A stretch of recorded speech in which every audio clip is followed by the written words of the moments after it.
নমস্কার বন্ধুরা, মা মেয়ে রান্নাঘরে আপনাদের সকলকে জানাই আবারও স্বাগত। আমরা আবারও চলে এসেছি আমাদের রান্নাঘরের নতুন একটা রেসিপি নিয়ে। আজকে আমাদের রান্নাঘরের রেসিপি হলো সুস্বাদু চানা মশলা। তো চলুন শুরু করা যাক আজকের রেসিপিটি। চানা মশলা বানানোর জন্য এখানে আমি 500 গ্রাম সাদা ছোলা বা কাবলি ছোলাকে 6 ঘন্টা আগে ভিজিয়ে রেখেছিলাম। আমার ছোলাটা খুব ভালোভাবে ভিজে গেছে। এবার আমি একটা প্রেসার কুকারে দিয়ে ছোলাগুলোকে খুব ভালো করে সিদ্ধ করে নেব। তার জন্য এই ছোলার মধ্যে আমি এতটা পরিমাণ জল দিয়েছি যাতে ছোলাগুলো পুরোপুরি ডুবে আরও 1 আঙুলেরও বেশি জল উপরে উঠে আছে। এবার আমি এর মধ্যে দিয়ে দেব 1 টুকরো ডালচিনি, একটা বড় এলাচ, একটা কাঁচা লঙ্কা, একটা তেজপাতা, আর দিয়ে দেব খুব সামান্য পরিমাণ বেকিং সোডা। বেকিং সোডাটা আমার দেওয়া হয়ে গেছে। এবার আমি বেকিং সোডাটা ছোলার সঙ্গে একটা হাতার সাহায্যে নেড়ে খুব ভালোভাবে মিশিয়ে দিলাম। এবার আমি প্রেসার কুকারের ঢাকাটা বন্ধ করে এটাকে খুব ভালোভাবে সিদ্ধ করে নেব। চানা মশলাটাকে দোকানের মতো লুপ দেওয়ার জন্য আমি একটা বাটিতে গরম জল বসিয়েছি 1 কাপ, তার মধ্যে 1 কাপ চা পাতা দিয়ে দিয়েছি। এবার এই চা পাতাটাকে আমি খুব ভালোভাবে ফুটিয়ে নেব। ফুটিয়ে একটা চায়ের লিকার তৈরি করে নেব। ছোলাটা সিদ্ধ হয়ে গেছে, এইভাবে হাতে করে চাপ দিচ্ছি, দেখুন একদম নরম হয়ে যাচ্ছে। এবার আমি এটাকে একটা পাত্রের মধ্যে নামিয়ে নেব। ছোলাটা সিদ্ধ হয়ে গেছে। এবার যে চায়ের লিকারটা আমি বানিয়ে রেখেছিলাম সেটাকে এই ছোলার মধ্যে ঢেলে দিলাম। চায়ের লিকারটাকে দিয়ে খুব ভালোভাবে এই ছোলার সঙ্গে মিশিয়ে দেবো। দিয়ে এবার আমি গ্যাসের ওভেনে কড়াই বসিয়ে আমি গ্রেভিটাকে তৈরি করব। চানা মশলার গ্রেভি বানানোর জন্য আমি গ্যাসের ওভেনে কড়াই বসিয়ে দিয়েছি। কড়াইটা গরম হয়ে গেছে।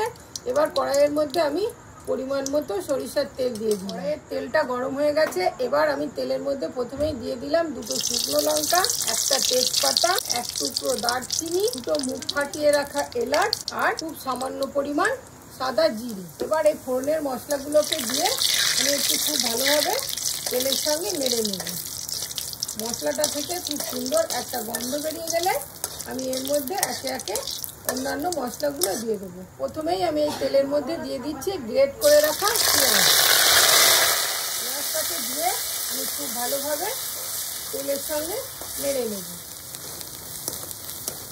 পেঁয়াজের কালারটা চেঞ্জ হয়ে গেছে। এবার আমি এর মধ্যে গ্রেট করে রাখা রসুনগুলো দিয়ে দিলাম।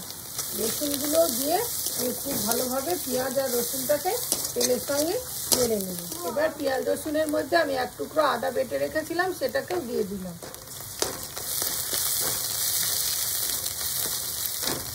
এবার আমি এর মধ্যে টমেটো দিয়ে দিলাম। আদা রসুন পেঁয়াজ টমেটোটাকে আমি খুব ভালোভাবে কষিয়ে নিয়েছি। এবার আমি এর মধ্যে লবণ হলুদ ও একে একে গুঁড়ো মশলাগুলো যোগ করে দেবো। প্রথমেই আমি দিয়ে দিলাম স্বাদ মতো লবণ, তারপর দিলাম 1 চামচ হলুদ।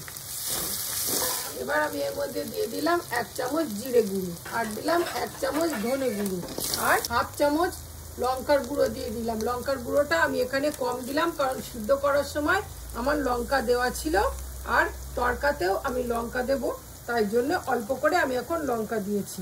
আর কালারের জন্য দিয়ে দেব 1 চামচ পরিমাণ কাশ্মীরি লাল লঙ্কার গুঁড়ো। এবার এই সমস্ত গুঁড়ো মশলাগুলোকে দিয়ে আমি খুব ভালোভাবে গ্রেভির সঙ্গে মিশিয়ে নেব এবং এতে সামান্য পরিমাণ জল দিয়ে দেব। জল দিয়ে মশলাটাকে আমি খুব ভালোভাবে কষিয়ে নিলাম। এবার আমি এর মধ্যে যে সিদ্ধ করা ছোলাটা ছিল সেটাকে দিয়ে দেব। সিদ্ধ করা ছোলাটাকে আমি গ্রেভির মধ্যে দিয়ে খুব ভালোভাবে এই গ্রেভির সঙ্গে মিশিয়ে দিলাম। আমি যে জলটা সিদ্ধ করার সময় দিয়েছিলাম সেই জলটা ফেলিনি, এবং এর সঙ্গে কালার আনার জন্য যে আমি চায়ের লিকারটা যোগ করেছিলাম সেটাও আমি ওই সিদ্ধ ছোলার সঙ্গে মিশিয়ে রেখেছিলাম। আমার চানা মশলাটা খুব ভালোভাবে ফুটে গেছে। এবার আমি একটা বাটির মধ্যে 4 কোয়া পাকা তেঁতুল নিয়ে জলের মধ্যে ভিজিয়ে খুব ভালোভাবে চটকে ছেঁকে নিয়েছি। সেই তেঁতুলের জলটাকে আমি এর মধ্যে দিয়ে দিলাম। বন্ধুরা, চানা মশলার মধ্যে যদি তেঁতুলের টকটা দেওয়া যায় তাহলে চানা মশলার টেস্টটা অনেক গুণ বেড়ে যায়। আপনারা যদি আগে কখনো তেঁতুল দিয়ে না খেয়ে থাকেন তাহলে অবশ্যই একবার তেঁতুল দিয়ে চানা মশলাটাকে ট্রাই করবেন। এবার আমি এর মধ্যে খুব সামান্য পরিমাণ চিনি দিয়ে দিলাম, যেটা টকের স্বাদটাকে ব্যালেন্স করবে। এবার আমি এর মধ্যে একটা তড়কা দেব। তার জন্য আমি গ্যাসের ওভেনে আর একটা কড়াই বসিয়ে দিয়েছি। কড়াইটা গরম হয়ে গেছে। কড়াইয়ের মধ্যে আমি 2 চামচ পরিমাণ তেল দিয়ে দিলাম। এটা আমার গরম হয়ে গেছে। এবার এই তেলের মধ্যে আমি 1/2 চামচ জোয়ান দিয়ে দিলাম, আর দিয়ে দিলাম অল্প একটু কাসুরি মেথি। জোয়ান আর কাসুরি মেথিটাকে দিয়ে আমি খুব ভালোভাবে তেলের সঙ্গে নেড়ে নেব। এবার আমি এই সময় গ্যাসের ফ্লেমটাকে একদম লোতে করে দেবো। দিয়ে এর মধ্যে 1 চামচ কাশ্মীরি লাল লঙ্কার গুঁড়ো দিয়ে দেবো। দিয়ে আমি গ্যাসটাকে অফ করে দেবো, নাহলে লঙ্কার গুঁড়োটা পুড়ে যেতে পারে। এটাকে এই চানা মশলার সঙ্গে মিশিয়ে দেবো।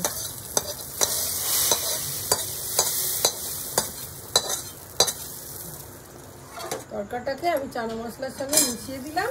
এবার আমি এর মধ্যে 1 চামচ পরিমাণ চানা মশলা দিয়ে দিলাম, আর দিয়ে দিলাম 1 চামচ পরিমাণ থাই গরম মশলার গুঁড়ো। দুটোকে দিয়ে আমি খুব ভালোভাবে মিশিয়ে নেব। নিয়ে আমি আমার এই চানা মশলাটাকে নামিয়ে নেব। আমাদের চানা মশলা তৈরি হয়ে গেল।